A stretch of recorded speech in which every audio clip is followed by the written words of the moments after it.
Hey everybody, this is Jim at FreeChartVideos.com, where we use time-honored techniques to understand modern markets.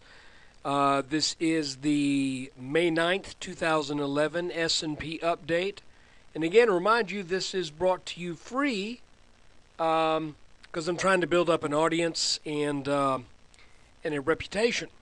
So this video is for educational purposes only. It is not intended to be used as any form of investment advice.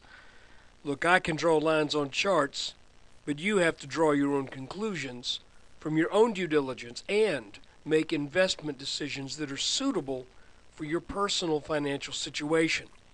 I'm not a licensed professional, just a guy that draws lines on charts like this. There's the S&P 500. This is an hourly chart. Each candle represents 1 hour of trading. You can see we have identified an inverse head and shoulders pattern. This is the third inverse head and shoulders pattern that the S&P has put in of what I would describe either major or intermediate consequence. The first one was at the bottom of the market, where the bottom of the head was March 9th, 2009.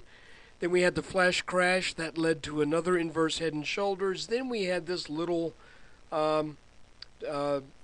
period of selling after a temporary high of 1344 was reached. That led to another inverse head and shoulders that has since broken out. We did pretty well calling the top, and now it has pulled back, and I think we're doing a pretty good job of picking the bottom on the pullback. So I just want to show you the big picture here is still that this pattern would result in a move into the 1420s as high as 1430. That's just what the pattern says. That's not what I say. That's not my personal opinion. That's what the odds say when you encounter this pattern. So let's look a little bit closer at what's been going on for the past couple of weeks. Okay, looking now at a 10-minute chart, you can see the move up that was the breakout took the shape of, once I draw this, to my eye, kind of took the shape of an ascending wedge. It wasn't a perfect pattern, but you can see there was this little wedginess to it. And when the bin Laden death was reported, whether or not he was actually killed recently or they just found out he was for sure dead and decided that they'd make a headline out of it, you know, that gave a temporary bump, but, you know, this wedge did what the wedge was going to do.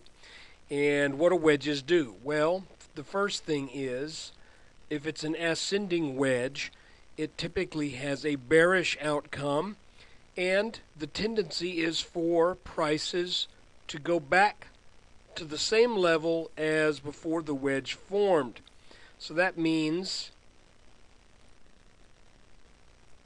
it wasn't that crazy that we got back down to the actually around 1330, and in fact a little bit lower very momentarily. So it's also not unusual for there to be a return or a back test or a pullback after a breakout from an inverse head and shoulders pattern. That's totally typical. I've got this hodgepodge of lines here. I described this as looking like pickup sticks, and I mentioned that I didn't know even what the rules of pickup sticks were, but someone chimed in and said that you just had to remove a stick without moving any of the other ones. Well, okay. That being said, we are now looking at this as the headline, this as the neckline of the pattern. We identified this as support and also this as support. We are now over all three identified areas of support. And I have a new line that I've added to the mix today right here. I'm going to make this, I don't know, I'm running out of colors. This line is drawn over this top around 1370, as well as the level that we hit briefly last Friday, which was about 1354. And you can see where when we broke out today over the neckline again, we bounced off that line, and now we've traded sideways.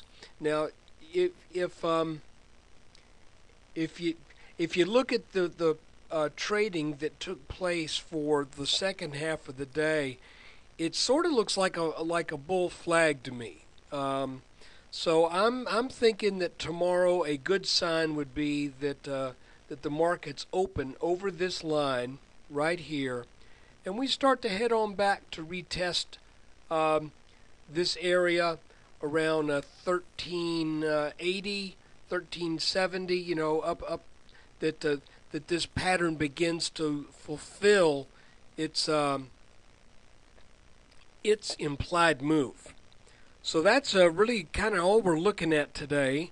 You know, you might say that this whole pattern that we formed down here, we could look at it in retrospect and say that it's a diamond reversal, if you want to do that, because we've got this. See how that's kind of, this whole area is kind of shaped like a diamond. And diamonds are not that unusual a reversal pattern. I've seen diamonds at tops that have been very powerful and marked the long-term decline of a stock.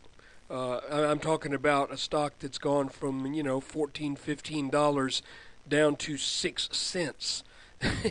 So, and yeah, I got one in mind. If you want to find it sometime, it's Wagner Corporation, WGNR.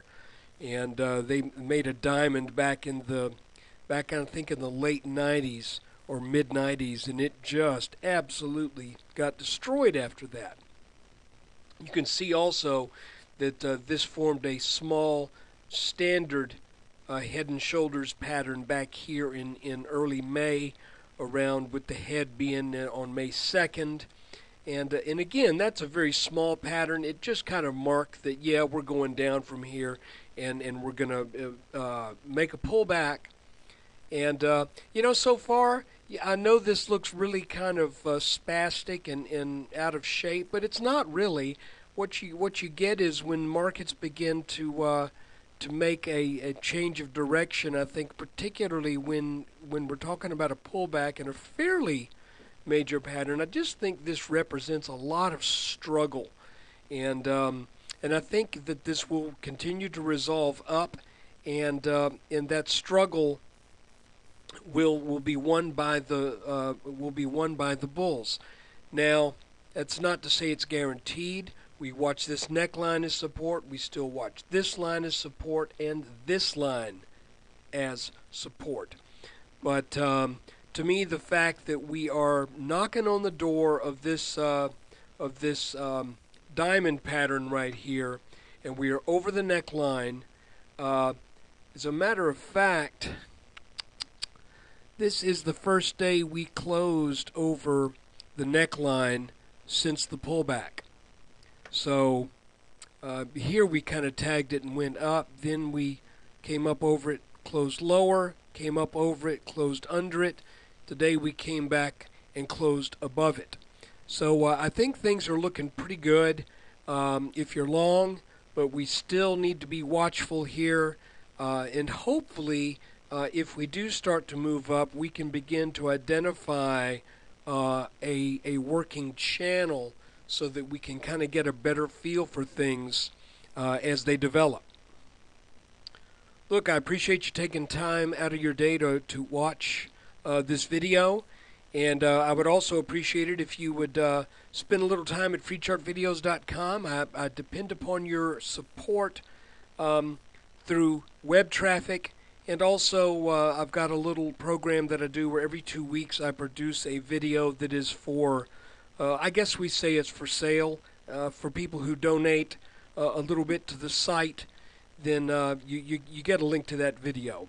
And as always, these are just for educational purposes to help you learn traditional charting techniques that have worked through many decades.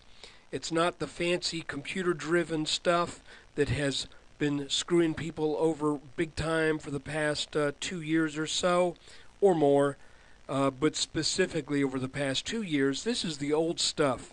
Think in terms of the little old guy with the banker's visor and a little light with graph paper and a pencil and a ruler. These are things that were discovered through very hard work, and folks, they still work. So look, thanks for watching. There'll be another video tomorrow.